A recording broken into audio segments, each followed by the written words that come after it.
Bien-aimé dans le Seigneur, l'ennemi travaille. Même si tu ne vois rien en rêve, sache que l'ennemi travaille. L'ennemi travaille tous les jours.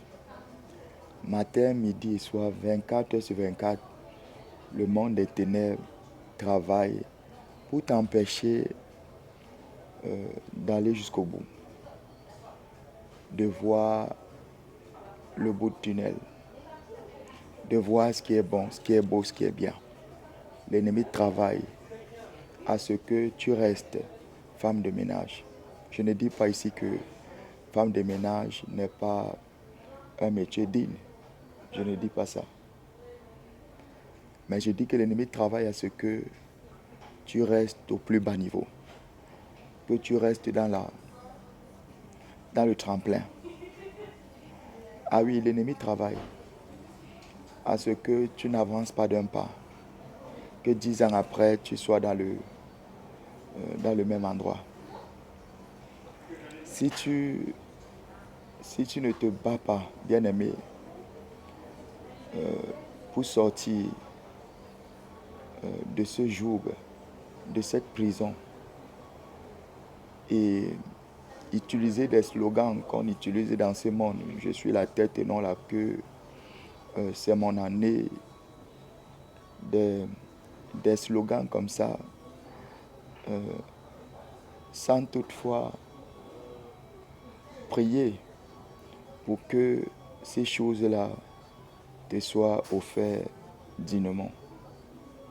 Ces choses ne nous sont offertes que quand on a pris la décision d'embrasser le Seigneur Jésus-Christ de Nazareth. En ce moment, on peut proclamer que je suis la tête et non la queue. En ce moment, on peut dire que cette année est mon année. Quand on a pris la décision de sortir du péché, d'arrêter de se déguiser avec les cheveux des autres, se mettre la peinture par exemple au visage, revêtir un manteau ou une image qu'on n'est pas. En ce moment-là, le Seigneur, ton ordonnance vraiment sera recevable au ciel. Au ciel. Ton ciel sera ouvert. Le Seigneur écoutera tes prières. Mais du moment où on est dans un déguisement, on est dans une vie qui n'est réellement pas notre vie, on fait des choses et on veut que le Seigneur vienne en secours, vienne en appui. Ces choses-là, bien aimé, ça ne se passe pas comme ça. Le Seigneur vient pour tout détruire. Je détruirai ce temple, en 3 jours, je le rebâtirai. C'est à peu près ça que le Seigneur avait déclaré dans son livre de vie. Bien-aimé, le Seigneur ne vient pas en appui aux problèmes, autant pour moi, qui encombrent nos vies. Le problème, le Seigneur vient tout terrasser, tout démolir, tout détruire pour te donner l'identité qui est la tienne, l'image qui est la tienne. On vit dans un monde où les personnes sont capables de vivre avec ton étoile, de vivre avec tes bénédictions, de vivre avec ta lumière, de vivre avec ton soleil, de vivre avec ton manteau, ton intelligence, ta sagesse. On vit dans un monde où des personnes sont capables de te vider totalement, et de vivre ce que toi tu dois vivre et le vivre à ta place. Parce que tu as décidé d'utiliser les slogans que tout le monde utilise. Je suis la tête et non la queue. Pourtant, tu n'as pas une vie qui reflète voilà ce que tu dis.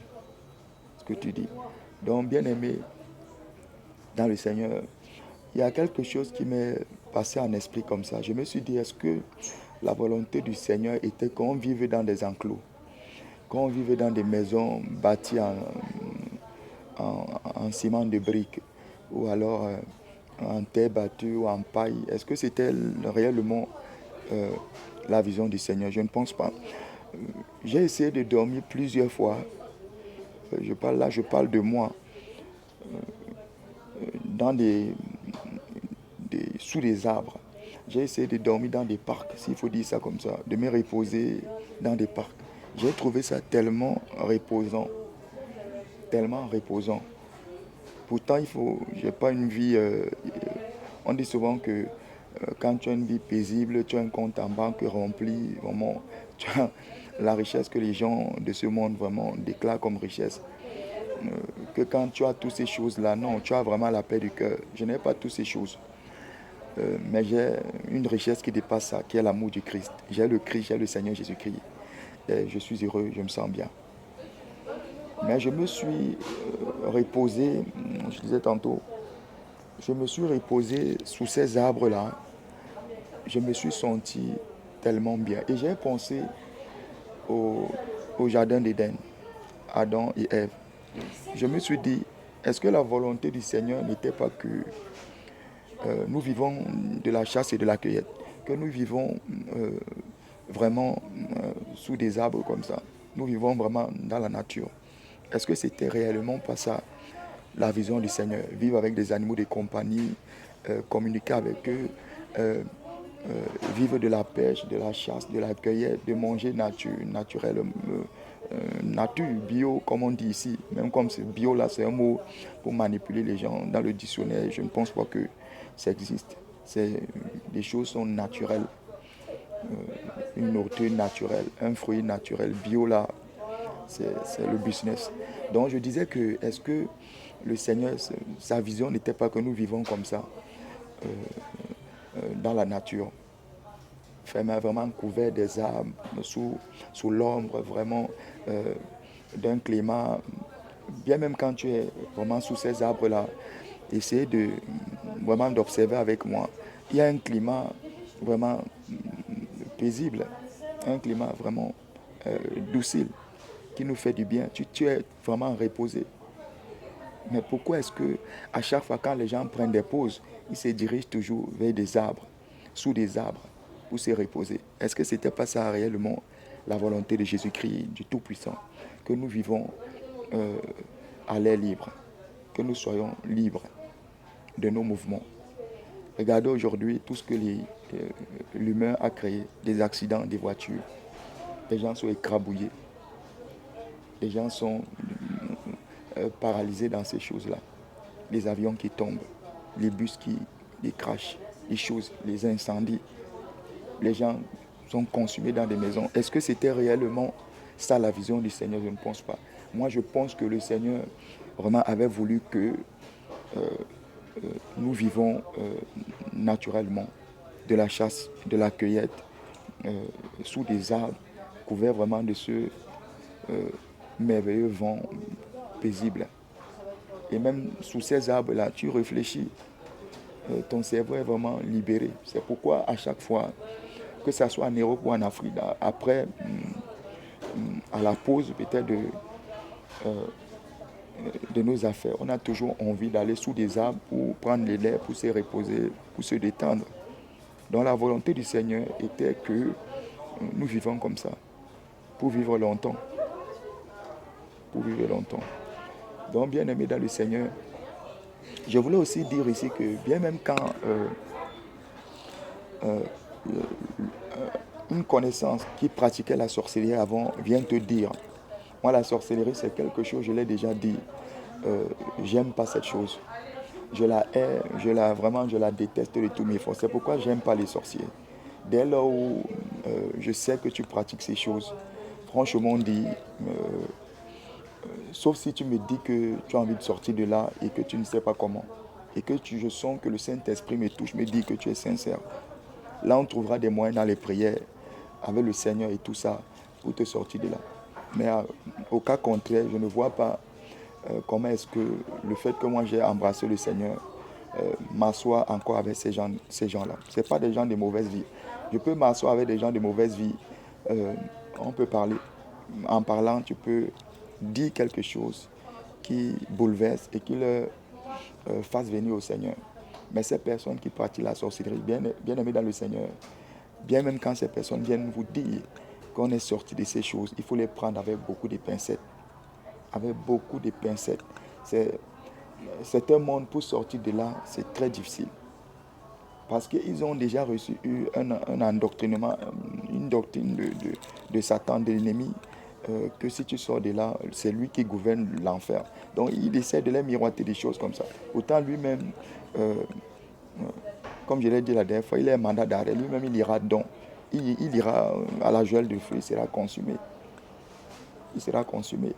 Donc il essaie de vous miroiter que lui, vraiment, c'est lui qui gouverne ce monde-là. C'est pas lui. Il n'a aucun pouvoir, Satan. Je l'ai dit la dernière fois, c'est un judoka qui utilise ta propre force, qui utilise tes étoiles, ta lumière et tout ça. Voilà. Donc bien même quand tu essaies euh, de vouloir prospérer, c'est ta propre lumière qui te vend. Il te vend ta propre lumière, il te vend ta propre grâce, il te vend ta propre intelligence, il te vend ta destinée, il te la vend. Tu penses que non, euh, Satan donne les choses. Satan ne donne pas, il ne donne rien. Rien, il ne donne rien. C'est un manipulateur. Il utilise ta propre force pour te renverser. Donc, bien aimé, je voulais dire ici que je pense que le Seigneur, sa vision, c'était que nous vivons de la chasse et de la cueillette. Je dis aussi que, bien même quand un sorcier vous dit qu'il est sorti de ces choses, il faut prendre ces gens avec beaucoup de pincettes. C'est un monde où, pour sortir de là, c'est difficile. Parce que l'ennemi les a miroités, les a vraiment déjà endoctrinés, complètement retourné la tête. Tu peux sortir de la sorcellerie, tout c'est la décision, et embrasser réellement le Seigneur Jésus-Christ. Sortir de la sorcellerie est possible. Tout c'est la décision. Et dis-toi que quand tu vas sortir de là, il faut vraiment te repentir et sortir réellement de cette chose. Faire vraiment une lettre de démission et restituer tout ce que tu as reçu de ces gens-là. Restituer tout. Sortir des mauvaises voies. Il n'y a pas de petits mensonges avec le Seigneur. L'ennemi s'appuie toujours là-dessus. L'ennemi rôde comme un voleur. Donc, quand tu décides de sortir de la sorcellerie, abandonne totalement. Ils vont t'oppresser, ils vont te combattre. Ils vont te combattre. Sachez que l'ennemi, quand tu décides d'embrasser réellement le Seigneur, il y a un certain niveau où l'ennemi va libérer toutes sortes d'entités pour te combattre. En rêve, tu seras combattu. Au nom de Jésus, tu seras combattu. Tu seras combattu. Matin, midi et soir, 24 heures sur 24. De toutes les façons, le monde des ténèbres ne dort pas. Ne dors pas. Tu seras combattu 24 heures sur 24. Par les serpents, par les démons, par des choses horribles. Tu verras des choses horribles. C'est pourquoi, à un certain niveau de spiritualité, le Seigneur est obligé, bon, c'est peut-être mon langage, de te rendre Dieu, de te faire Dieu, s'il faut dire ça comme ça, de te faire Dieu, un demi-Dieu, pour ne pas être frustré, traumatisé parce que tu vas peut-être voir lors de ta délivrance ou alors lors... voilà. Donc, bien aimé, sortir de la sorcellerie est possible. Est possible. Mais il faut se décider de sortir et te dire que me voici qui suis en train de sortir. Tu seras combattu. Vu que tu étais là-bas hier, il y a des hôtels, des réclamations, des pactes, des rituels, des choses que vous avez fait. Donc, il va falloir détruire les décrets, les ordonnances, les pactes, les rituels, les choses. Rompre tout alliance, tout lien, les choses, beaucoup de choses qu'il faut briser. Mais tout ça, c'est dans la prière. Une vie saine, jeûne et prière. Et tu seras toujours combattu, mais au bout d'un moment, rempli du Saint-Esprit, le Seigneur et tout ça, tu vas t'en sortir de cet esprit de sorcellerie-là. Et libérer leur totem et tout ça, détruire, consumer leur totem, découper leur totem par l'épée de l'Éternel. Donc il faut tout libérer. Quand tu décides de sortir de la sorcellerie, rompre le lien, l'alliance, les liens d'âme, les liens d'attachement, tout. Tu brises, tu détruis. Je sors de la sorcellerie. Je sors.